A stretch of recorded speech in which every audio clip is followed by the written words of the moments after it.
क्या आप जानते हैं कि स्ट्रॉबेरी असल में बेरी नहीं है पर केला है? और क्या आप जानते हैं कि पेड़ आपस में बात कर सकते हैं और अगर आप स्पेस में रहेंगे तो धीरे बूढ़े होंगे? Fact number 5। अगर मैं आपसे कहूं कि बनाना एक बेरी है लेकिन स्ट्रॉबेरी नहीं है, शॉक्ड, कंफ्यूज, राइट? लेकिन ये बात सच है। अब सवाल उठता है, ऐसा क्यों? दरअसल बॉटनी यानी पौधों की साइंस के हिसाब से बेरी बनने के लिए एक फ्रूट को 3 कंडीशंस फुलफिल करनी होती है। पहली, उसका डेवलपमेंट सिंगल फ्लावर से होना चाहिए। दूसरी, उसके अंदर सीड्स होने चाहिए। और तीसरी, वो सॉफ्ट और फ्लेशी होना चाहिए। अब मजेदार बात यह है कि बनाना इन तीनों कंडीशंस को फुलफिल करता है, इसलिए साइंटिफिकली बनाना एक बेरी है। क्योंकि बनाना एक सिंगल फ्लावर से डेवलप होता है और उसके सीड्स उसके अंदर होते हैं। जो काले काले डॉट्स आपको बीच में दिखाई देते हैं वो असल में उसके सीड्स होते हैं। और बनाना फ्लेसी भी होता है। लेकिन स्ट्रॉबेरी का मामला अलग है। उसका डेवलपमेंट मल्टीपल फ्लावर से होता है और उसके सीड्स बाहर होते हैं, इसलिए स्ट्रॉबेरी एक बेरी नहीं है। तो अगली बार कोई कहे कि स्ट्रॉबेरी एक बेरी है तो उसे बोलना, भाई असली बेरी तो बनाना है। Fact number 4। क्या आपने कभी सोचा है कि ये पेड़ जो हमें बस खामोश खड़े दिखाई देते हैं असल में आपस में बात करते हैं? हाँ, ये कोई कल्पना नहीं है, ये सच्चाई है। पेड़ एक दूसरे से बात करते हैं, चेतावनी देते हैं, मदद करते हैं और अपने परिवार की रक्षा भी करते हैं। जंगल सिर्फ हरी भरी ग्रीनरी नहीं है, ये एक जिंदा और इंटेलिजेंट नेटवर्क है। एक ऐसा नेटवर्क जहाँ हर पेड़ दूसरे पेड़ से कनेक्टेड है, जैसे एक नेचुरल इंटरनेट। ये नेटवर्क बना है फंगस यानी फंगी से, जिसे कहते हैं माइक्रोराइजल नेटवर्क। पेड़ों के रूट्स के साथ फंगी मिलकर एक पार्टनरशिप बनाते हैं। ये फंगी सॉइल के नीचे एक बड़ा नेटवर्क बनाते हैं, जैसे एक अंडरग्राउंड केबल सिस्टम, जिसे साइंटिस्ट कहते हैं वुड वाइड वेब। इस नेटवर्क के जरिए पेड़ एक दूसरे को संदेश भेजते हैं, जैसे इंसान वाईफाई से। जब एक पेड़ पर इंसेक्ट्स का अटैक होता है तो वो केमिकल सिग्नल्स के थ्रू फंगी को मैसेज भेजता है और फंगी वो मैसेज दूसरे पेड़ तक पहुंचा देता है। रिजल्ट, बाकी पेड़ पहले से ही तैयार हो जाते हैं और अपने लीव्स में डिफेंस केमिकल्स प्रोड्यूस करके इंसेक्ट से बचने के लिए तैयार हो जाते हैं। क्या ये कमाल नहीं है? एक जंगल जहाँ पेड़ एक दूसरे को वार्न करते हैं, जैसे एक फैमिली। और इस नेटवर्क के जरिए पेड़ एक दूसरे को सूचनाएं भेजते हैं, जैसे कीड़ों का हमला, आसपास पानी की कमी है या कोई पेड़ बीमार है। और इस नेटवर्क के जरिए बड़े पेड़ छोटे पौधों को पोषक तत्व भेजते हैं और जब कोई पेड़ मरता है तो वो अपना सब कुछ इस नेटवर्क में छोड़ जाता है ताकि बाकी पेड़ जिंदा रह सके। और ये कोई जादू नहीं है, बल्कि ये नेचर का एक साइंस है जो हमें सिखाता है कि असली ताकत अकेले में नहीं बल्कि साथ मिलकर रहने में है। जिन पेड़ों को हम बस लकड़ी समझते हैं वो असल में सुनते हैं, समझते हैं और एक दूसरे का ख्याल रखते हैं। पर हम इंसानों ने शायद अपने रिश्तों में वो गहराई खो दी है जो इन पेड़ों में अब भी जिंदा है। Fact number 3। कभी सोचा है, जब हम सपने देख रहे होते हैं तो हम उन सपनों को जीते क्यों नहीं? हम उड़ क्यों नहीं जाते या दौड़ क्यों नहीं पड़ते जैसे सपने में कर रहे होते हैं? तो आपका शरीर एकदम शांत क्यों रहता है? ना हाथ हिलते हैं, ना पैर, ना कोई प्रतिक्रिया, मानो जैसे शरीर जकड़ गया हो। ऐसा इसलिए होता है क्योंकि जब आप सपने देखते हो तो आपका शरीर टेम्पररी तौर पर पैरालाइज हो जाता है। यस, आपकी बॉडी फ्रीज हो जाती है। ये एक सुरक्षा कवच है, एक नेचुरल सेफ्टी मैकेनिज्म, जिससे आपके सपनों की दुनिया आपकी असल दुनिया को चोट ना पहुंचा सके। क्योंकि अगर ये सिस्टम ना होता तो हो सकता था कोई सपने में छत पे चढ़ जाए या बेड से गिरकर खुद को चोट पहुंचा ले। इस फेनोमेनन को कहते हैं रेम ऑटोनिया।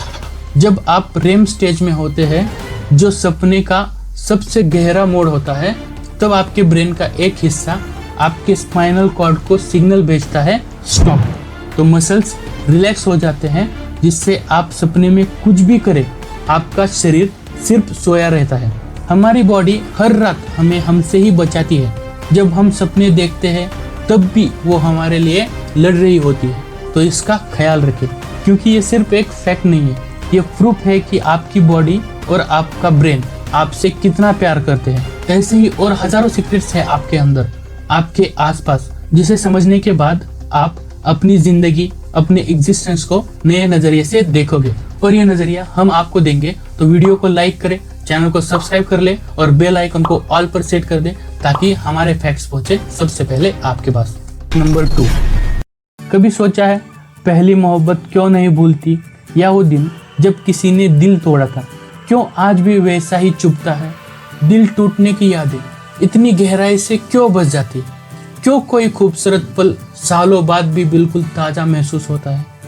हम रोज बहुत कुछ देखते हैं, सुनते हैं, पर याद किसे रखते हैं? वो पल जिनमें हमारी भावनाएं शामिल थी। जब कोई घटना हमें भावनात्मक रूप से झंझोर देती है तब हमारा दिमाग उसे साधारण यादों से ज़्यादा गहराई से सेव कर लेता है। इसका कारण है हमारे ब्रेन का हिस्सा अमीगडाला, जो हमारे इमोशंस को प्रोसेस करता है और हमारे मेमोरी सेंटर हिप्पोकैम्पस को सिग्नल भेजता है कि ये पल बहुत खास है, इसे संभाल कर रखना। और साइंटिस्ट के मुताबिक जब कोई घटना इमोशनल होती है तो हमारा दिमाग उसे अर्जेंट समझता है और उस पल हार्मोन्स रिलीज होते हैं जिससे यादा और भी गहरी बन जाती है।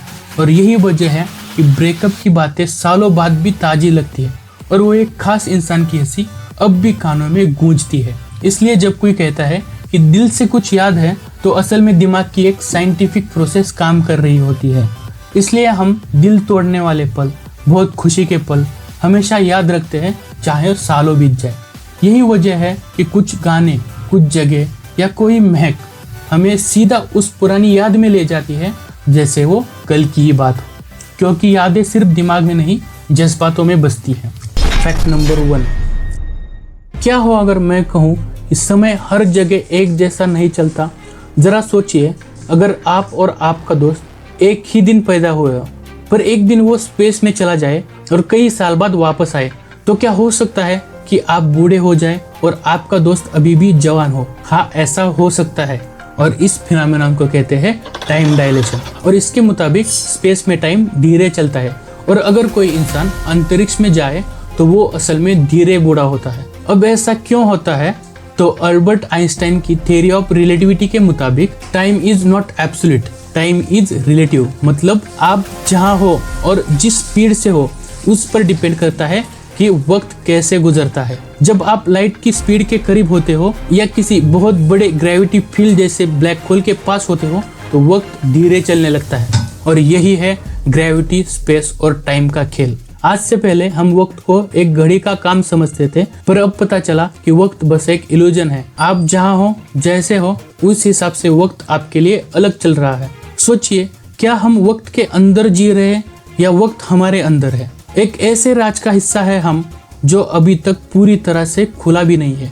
ये बताता है कि दुनिया जैसा हम सोचते हैं वैसे चलती नहीं। हर मूवमेंट, हर सेकंड एक नई कहानी लिख रहा है। शायद आपका वक्त आपकी सोच से तेज या धीमा हो सकता है, लेकिन उसकी कीमत हर जगह अलग होती है। तो जब भी आप घड़ी की तरफ देखें या वक्त की कमी का गिला करें तो याद रखिए कि कहीं ना कहीं अंतरिक्ष में वक्त आज भी रुककर आपका इंतजार कर रहा है। तो अब कमेंट में बताइए कि क्या अब आप स्पेस में जाना चाहेंगे।